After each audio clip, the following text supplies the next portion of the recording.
Uğurlu olsun. Hadi bakalım. Hop. Hadi bakalım. Sigara için biz bu projeyi yaptık çünkü insanların bilinçlendirerek sigara içmemelerini sağlamalıyız.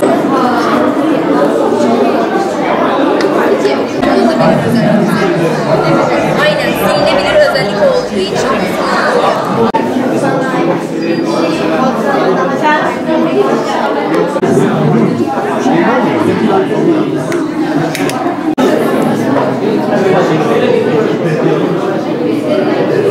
Merhaba kızım.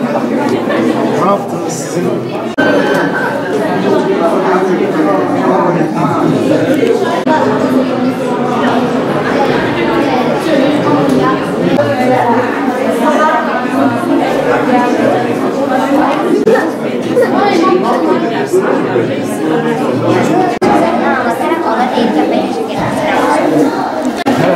Sınır sahipleri yok herhalde.